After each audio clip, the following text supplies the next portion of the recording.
Nawawalan ka na ba ng pag-asa dahil nahihirapan ka mag-apply sa mga agency dyan sa Pilipinas papunta dito sa Taiwan? Gusto mo bang ibigay ko sa inyo kung ano yung sikreto ko kung bakit ako nakapunta dito sa Taiwan? Idol, baka naman illegal yan or hindi yan effective. Bibigyan ko na nga kayo, nagdududa pa eh. So ayun mga idol, ang ibig ko pong sabihin na ibibigay ko po sa inyo is yung agent, okay? Sasabihin ko po sa inyo yung legit agent na hiningan ko ng tulong mula nung nag-apply ako sa mga agency or particular sa City Employment, which is yung agency ko ngayon. Kaya kung interested ka, idol, watch this video until the end. Ako nga pala si Ram, and you are watching Ram's Diary. Yeah.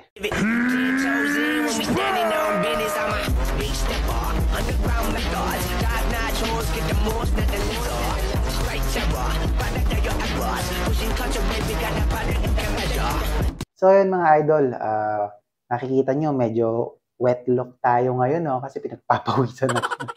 Kasi kakagaling ko lang sa sakit at pinili ko po na wag mo nang busan yung aircon tsaka electric fan dito sa locker kasi para pagpawisan talaga ako kasi kakainom ko lang ng Bijes. Ang hirap magkasakit dito sa sa ibang bansa kasi walang ibang tutulong sa iyo, wala kang ibang asahan kundi sarili mo lang. So ayun, dumako na tayo sa topic. So bago ko ibigay sa inyo yung legit agent na hiningan ko ng tulong nung nasa Pilipinas pa ako, ipapaliwanag ko muna sa inyo ano ba yung magiging papel o ano bang trabaho ng isang agent sa pag-a-apply nyo sa mga agency. Kasi may nag-comment kasi sa akin, hinihingi yung agent ko sa City Employment nung nag-apply ako. Pero hindi kasi basta-basta ibibigay ko lang sa inyo without knowing kung ano ba yung magiging papel ng agent sa buhay nyo sa pag-a-apply sa agency. Kasi karamihan sa mga nag-e-expect na kapag once na may agent 100% makakapasa ka na, may mga process ka na parang magka-cut basta parang mapapa-shorten yung process. Hindi po, maling-mali ho yung mga thinking na gano'n. Kaya gumawa ako ng video para mas ma-explain or mas maintindihan nyo kung ano magiging papel nila. Baka kasi isipin nyo, pag may agent, sureball na, hindi ho. Kaya bibigyan ko kayo ng mga idea para makapag-decide kayo kung kukuha kayo ng agent or hindi. So yung pagpasensya nyo na talaga mga idol at pinagpapawisan ako, tagaktak yung pawis ko. Yan talaga, mas kailangan kong mailabas yung pawis ko kasi nagkasakit tayo eh. So yun mga idol, ito na, sabihin ko na sa inyo yung magiging process. Okay? It doesn't mean na may agent kayo, pasok agad kayo sa ibig sabihin ma-hired kayo. Hindi ho ganun. Okay? Ang trabaho ng agent is kailangan po may mag-push ng application nyo sa loob ng agency. Okay, bago ko naman ipagpatuloy yung pag-push ng application nyo, kasi may nagtanong, yung agent po ba is empleyado po ba ng agency? Okay, dalawa ho ang sagot doon sa tanong na yon. Okay, una, may mga agency na yung mga agent is hindi po nila empleyado. Pero kilala po ng mga staff yung agent na yon. Okay, meron din naman ho, agency na yung mga staff nila or mga empleyado is kino-consider din na agent. Bigyan ko yung example. Sa City Employment, yung mga agent po dyan is hindi po empleyado ng City Employment. Sa pangalawa, kung mapapansin nyo po yung vlog ko about Bright Star placement, yung agent po nun is dalawang klase. Yung agent na hindi nila empleyado, meron ding agent nila na empleyado mismo ng Bright Star placement. Kagaya ng humawak sa akin agent doon, empleyado po siya. Okay, dumako na tayo doon sa trabaho ng agent. Okay?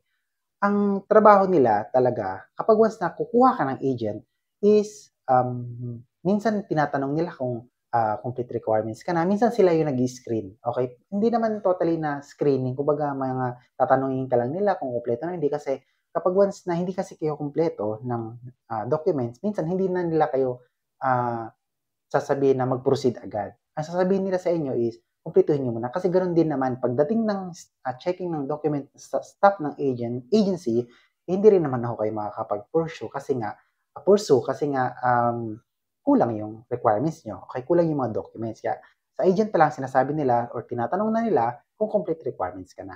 Okay, yun po yung first. Pangalawa, pagdating naman po sa mga hiring, ang ginagawa po ng agent is, kunyari, tatanungin nila yung recruitment doon kung may open po ba na mga job order or hiring.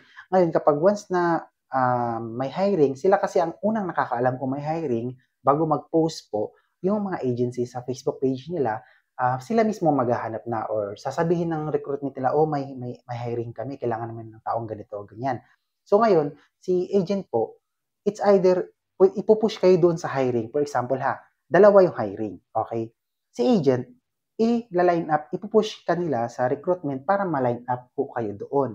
Ngayon, kung hindi kayo applicable or hindi kayo qualified doon, si agent naman is sasabihin na yung recruitment, baka naman pwede siya dito sa isang may hiring, baka qualified siya or pwede siya dyan. Ibig sabihin, sila po ang nagbibigay ng way para mahanapan ka ng employer. Kasi kapag wala ho kayong agent, kapag once na hindi ho kayo qualified doon at hindi ho, parang si recruitment hindi niya nag-initiate na ibigay ka doon or ilagay ka sa isang hiring, ibig sabihin yung application nyo dead on arrival na. Ibig sabihin, doon pa lang end na. Wala na kayong aasahan. Unlike kapag may agent po kayo, ipupush niya po yung application nyo kung saan may hiring. Ngayon, kung walang hiring sa dalawa o hindi ka qualified, sa next na may mag-hiring, ipupush niya po yung application nyo. Parang ganun, tutulungan po nila kayo na ma-line up. Okay, yun po yung tinatawag na, yung line up, ang ibig sabihin po nun, masali ka doon sa, for example, 50 ang hiring na tao, 50 people. Ngayon, ang gusto ng agency is 100 ang for interview. Ipapasok ka or ipipilit ka ng agent na maipasok doon sa 100 na i-interviewin. Yun po yung line up. Ibig sabihin, yung 100 na yun for interview, for employers interview na po yun. Ngayon, after naman po ng interview, minsan or kadalasan, tinutulungan naman kayo ng agent kung ano yung mga isasagot nyo sa mga tanong. Kasi minsan, kapag once na hiring yung company, alam na nila kung ano yung mga tanong. Kaya alam din nila yung mga isasagot. Pero, hindi po 100% yun kasi depende rin ho yun sa recruitment or employer na magtatanong sa inyo during interview kung babaguhin niyo yung tanong. Diba? Ang binibigay lang po sa inyo is yung mga common question. Pero kung sakaling may follow-up question po yung interviewee or yung nag-i-interview po sa inyo, yung company, hindi na ho alam ng ng agent nyo. So, yun po yung mga maitutulong po ng agent sa inyo during mag-apply. Ngayon, for example, na-hired kayo, okay? Na kayo, na for medical na ho kayo. Ang magiging trabaho naman po ng agent dyan is, after ng medical nyo, tatanungin nyo po si agent kung naging fit to work po kayo after nyo pong matapos yung medical. 3 days after ng medical nyo, magtatanong kayo sa agent nyo, Sir or ma'am, pa-check naman kung fit to work po ba ako or hindi. Okay? Minsan si agent po ang nakakalam una kaysa tumawag yung agency sa inyo na fit to work na kayo. Kagaya sa akin, si agent ang nakakaalam or siya ang nag-inform sa akin nung una na, oh, Ram, fit to work ka, congratulations, ganon, hack you.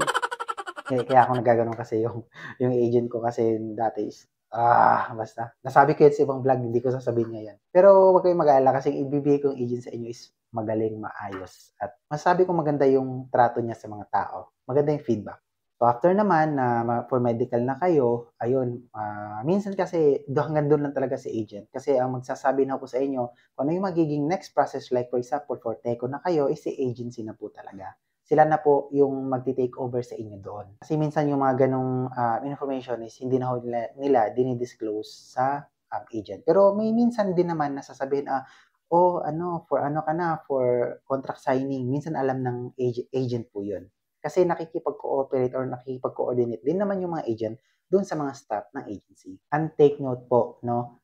Magbibigay lang po kayo ng bayad sa agent kapag once na may ticket na po kayo paalis or papunta na dito sa Taiwan. May confirmed ticket na po kayo. Pero minsan, kapag once na sinabi naman ng agency na maghantay na lang kayo kasi hinantay na lang natin yung ticket, kapag sinabi ng agency nyo yun, pwede na kayong magbayad sa agent kasi sureable naman na yun eh. Pero kapag once na hiningan kayo ng agent ng bayad, na hindi pa nga kayo na-line up, di pa kayo na-interview, di pa kayo nag-undergo ng medical, red flag na po yun kasi paano kung bumagsak ka sa medical, nagbigay ka na sa agent ng agent fee, di mababaybay lang yun kung bumagsak ka sa medical, di ba? So ngayon, yun lang po yung magiging papel ng agent sa buhay nyo sa pag-a-apply nyo sa mga agency. Ngayon, ngayon nyo po marirealize kung kailangan nyo pa po bang kumuha ng agent or hindi na. Kasi kung kaya nyo naman sa sarili nyo, bakit pa natin kailangan ng agent, di ba? Kasi sa totoo lang, marami naman ho ang nakakapunta dito ng walang agent. Dinig ko pa nga sa iba eh, medyo nagsisisi sila kumuha pa sila ng agent. Dagdag gastos din kasi yun. And usually naman, yung bayad sa agent is nasa around 5,000. So ayun mga idol, sasabihin ko na sa inyo, yung information ng agent para hindi ho kayo malito, baka kasi gumamit sila ng dami account, ilalagay ko na lang po dito sa comment section or sa description box yung link ng Facebook nila para hindi kayo malito, para i-ano nyo na lang, i-message nyo na lang sila. Ngayon, hindi na ho kailangan na sabihin nyo na, galing po itong ano, sir, piniem po kita, magpapa-agent sana ako, galing po ito sa vlogger na Rams Diary. No need na ho yun. Alam na ho nila yun kasi nung una pa lang sinabi ko naman ho sa mga agent na, sir, if in case na may magtanong sa akin, no, ibigay ko na lang yung messenger nyo or Facebook account nyo. Pumayag naman sila. So, kaya ginagawa ko to ngayon. So, no need na po na ibanggitin yung pangalan ko kasi legit naman sila. Basta ilalagay ko lang ho yung link ng Facebook account nila para hindi kayo malito kasi alam ko maraming gumagawang dummy account. So, nagpapakilala na sila pero hindi pala. Okay, mahirap kaya nga hindi ko siya ini-screenshot dito kasi pag once na ini-screenshot ko siya tapos sinearch nyo siya sa Facebook, maraming lalabas. Okay, may mas maganda link na lang. So, nasa description box po yun. So, ayun mga idol, sana may natutunan kayo sa video na don't forget to hit the subscribe, like, and pa-share na rin sa mga kapwa natin aplikante na nag-apply hanggang ngayon. And don't forget to hit the notification bell para ma-notify kayo sa mga upcoming videos ko. Ingat at kita-kita tayo dito sa tayo.